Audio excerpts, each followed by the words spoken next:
नमस्कार, आप देख रहे हैं सिटी पोस्ट लाइव। मैं हूं दीपक शर्मा। सुशील मोदी की पत्नी जेसी जॉर्ज ने संकेत दिए हैं चुनाव लड़ने के। अब कहा जा रहा है कि वे किस सीट से चुनाव लड़ेंगी यह लगभग फाइनल हो चुका है और भाजपा आला कमान ने भी मन बना लिया है कि उन्हें पटना की किस सीट से उतारा जाएगा। इससे दोहरा फायदा होगा। पहला कि उस सीट पर तो जीत तय है और इसका इम्पैक्ट दूसरी सीटों पर वैश्य समुदाय, जिसे तेजस्वी यादव भी रिझाने की कोशिश करने लगे हैं, को मजबूत करने में मदद के रूप में भारतीय जनता पार्टी को होगा। तो किस सीट से भाजपा आला कमान ने तय कर लिया है जेसी जॉर्ज को उतारने का, इसका खुलासा करने के लिए हमारे साथ हैं वरिष्ठ पत्रकार श्रीकांत प्रत्युष। जी बिल्कुल दीपक, जेसी जॉर्ज बहुत कम लोगों ने नाम सुना होगा क्योंकि ये नाम कभी विवाद में नहीं रहा, लेकिन पत्रकार सभी जानते हैं कि वो कौन है। वो सुशील मोदी जी की पत्नी है, धर्मपत्नी है और राजनीति से उनका कभी दूर दूर तक नाता नहीं रहा। पति भले राजनीति के शिखर पर थे, बिहार में तो बीजेपी के फेस ही थे, चेहरा ही थे, सबसे बड़ा चेहरा, लेकिन उनको राजनीति में कोई रुचि नहीं थी। लेकिन फिर भी सुशील मोदी जी के साथ पूरा जीवन निभाया, कभी दोनों के बीच कोई विवाद नहीं हुआ। और सबसे बड़ी बात यह है कि वो राजनीति से घृणा करती थी, लेकिन हम लोग पत्रकार लोग मोदी जी के घर पर बार बार जाते थे, हम लोग का बड़ा आदर करती थी। तो मोदी जी के जो भी दोस्त मित्र आते थे पत्रकार, उनका बड़ा सम्मान करती थी, बहुत ध्यान रखती थी। तो भले राजनीति से उनको नफरत हो, लेकिन उनके मोदी जी के दोस्तों से नफरत नहीं थी। कहती थी कि आई हेट पॉलिटिक्स। बिल्कुल, वो कहती थी कि आई हेट पॉलिटिक्स। तो राजनीति से हेट करने का कारण ये है कि उनको लगता था कि छल प्रपंच पर आधारित राजनीति है, राजनेता केवल झूठ बोलते हैं, ठीक है ना, तिकड़म करते हैं, इसलिए उनको नफरत थी। और सुशील मोदी तो सबका पैंट उतारते थे, तो सबके निशाने पर भी रहते थे वो, और उनके निशाने पर कोई आ जाए तो बच नहीं पाता था। तो चाहती भी नहीं थी कि झंझट वाला काम, संबंध बिगाड़ कर टेंशन लेना। अब मोदी जी के साथ भाई पत्नी है तो साथ में तो इम्पैक्ट दिखता होगा कि मोदी जी कितने तनाव में रहते हैं और कितने व्यस्त रहते हैं, परिवार को भी समय नहीं दे पाते होंगे।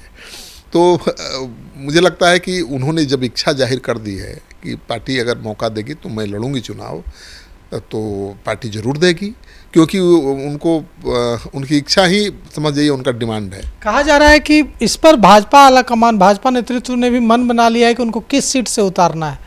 हाँ बिल्कुल, अब कुम्हरार सीट ही है जहाँ से सुशील मोदी जी दो बार चुनाव जीते और वो उनकी सीट ही है। अब वहाँ से अरुण सिन्हा चुनाव जीतते रहे हैं, तो अरुण सिन्हा तो अब थोड़ा बूढ़े हो चुके हैं और अपने बेटे को चुनाव में उतारने की तैयारी में जुटे हुए हैं। वो कोशिश कर रहे हैं कि उनके बेटे को टिकट मिल जाए, मिल भी जाता शायद। लेकिन अब जब रूसी जॉर्ज आ गई हैं, जेसी जॉर्ज आ गई हैं, मोदी जी की पत्नी आ गई हैं मैदान में, तो मुझे लगता है कि अब तो कोई स्कोप नहीं बचता है अरुण सिन्हा और उनके बेटे के लिए। तो जेसी जॉर्ज ही लड़ेंगी चुनाव, बीजेपी मन बना चुकी है। देखिए है क्या कि अभी बड़ा विवाद है, मोदी जी को लेकर जो बयान अश्विनी चौबे ने दिया है उसके बाद से बीजेपी बैकफुट पर है। बनिया वोटर तो बहुत ईमानदारी के साथ बीजेपी के साथ रहा है, वोट देता रहा है। और चौबे जी ने आरोप लगा दिया कि सुशील मोदी की मौत स्वाभाविक नहीं थी, बीजेपी ने उनको मार डाला, इतना दबाव बनाया, इतना प्रताड़ित किया कि उनकी जान चली गई। तो ये बहुत बड़ा आरोप है। तो बनिया समाज पर और मोदी जी के चाहने वाले लोगों पर तो इसका असर पड़ा ही होगा ना।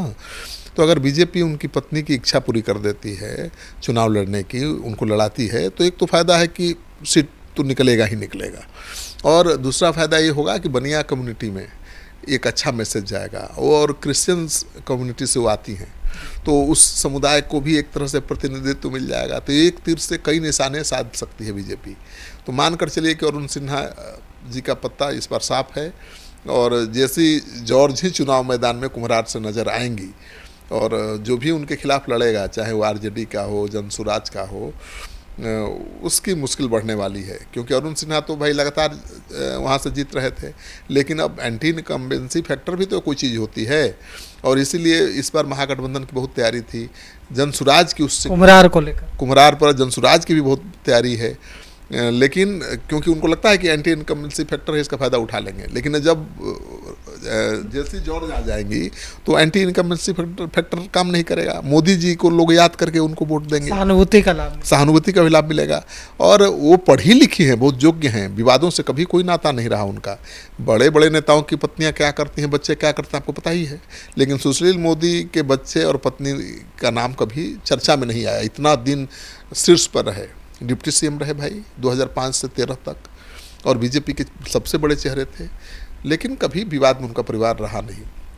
तो मुझे लगता है कि उनको मौका देकर बीजेपी एक तीर से कई निशाने साधेगी। एक और बड़े नेता सम्राट चौधरी हैं, उनकी भी चर्चा चल रही है कि वे भी पटना से लड़ सकते हैं। आपकी खबर में दम है, ये चर्चा ही नहीं है, चर्चा तो बहुत कम है, अंदर की बात है। सूत्र भी कहते हैं कि सम्राट चौधरी इस बार पटना से ही चुनाव लड़ना चाहते हैं।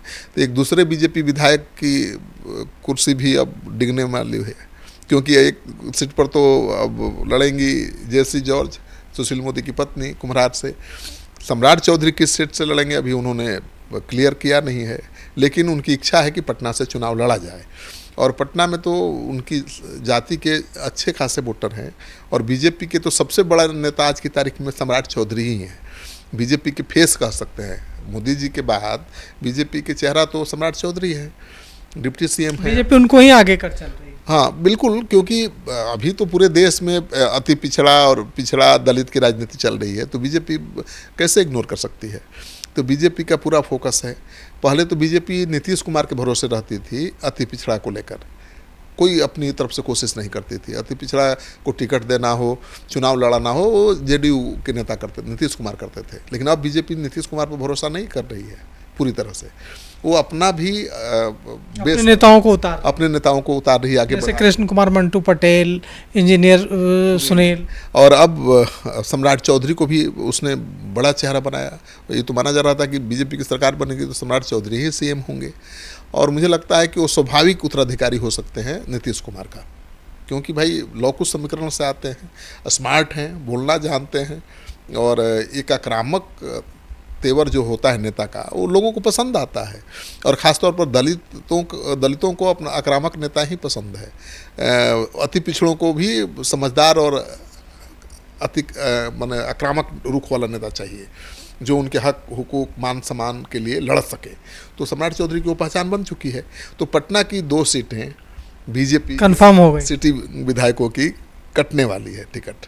अब किसका कटेगा, चौरसिया जी का कटेगा दीघा से, या फिर देखिए बड़े नेता है नितिन नवीन, बीजेपी में उनकी बहुत साख है, और बीजेपी अगर किसी नेता को दूसरे प्रदेश का, किसी प्रदेश का चुनाव प्रभारी बनाती है तो उसका संगठन में बहुत मजबूत पकड़ होती है। बिल्कुल, छत्तीसगढ़ के प्रभारी हैं, छत्तीसगढ़ के प्रभारी हैं, अभी परिवहन निर्माण मंत्री हैं।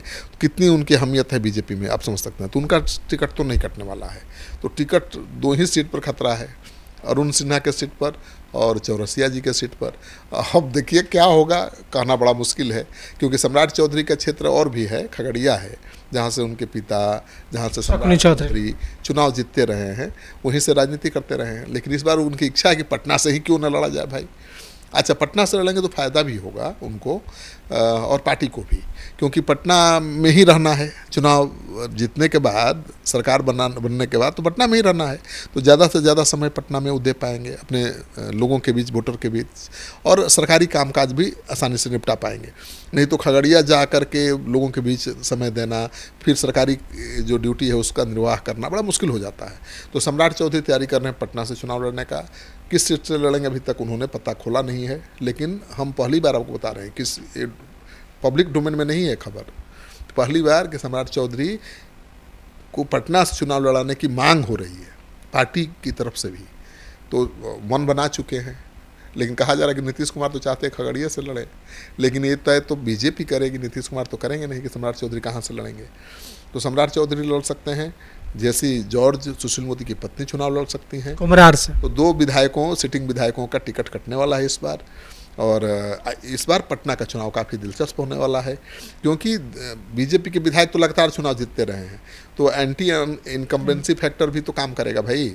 और महागठबंधन ने, जनसुराज ने बहुत तैयारी कर रखी है, कुम्हरार सीट पर भी और दीघा में भी, पटना के हर सीट पर। तो वैसे में उनको उम्मीद थी कि भाई वही पुराने खिलाड़ी मैदान में उतरेंगे तो एंटी इनकम्बेंसी फैक्टर का फ़ायदा मिलेगा और वो खूंटा उखाड़ देंगे बीजेपी का। लेकिन दोनों ही सीट से अगर उम्मीदवार बदल जाएंगे और वो भी दमदार धाकड़ उम्मीदवार आ जाएंगे तो बीजेपी का झंडा यहाँ गड़ा रह जाएगा और महागठबंधन सिंधमारी नहीं कर पाएगा।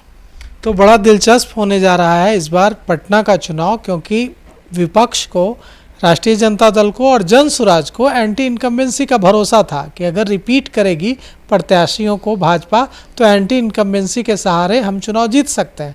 लेकिन भारतीय जनता पार्टी ने जिस तरह से संकेत दिए हैं अभी तक, उससे साफ है कि जेसी जॉर्ज को कुम्हरार से उतारा जा सकता है। और उनकी यह इच्छा जाहिर करने के बाद, जैसे कि उन्होंने कहा था कि मैं चुनाव लड़ना चाहती हूँ, अब यह फैसला पार्टी नेतृत्व को करना है कि मुझे टिकट कहाँ से दिया जाएगा और इसको लेकर पार्टी को फैसला करना है, लेकिन मैं चुनाव लड़ने को इच्छुक हूँ।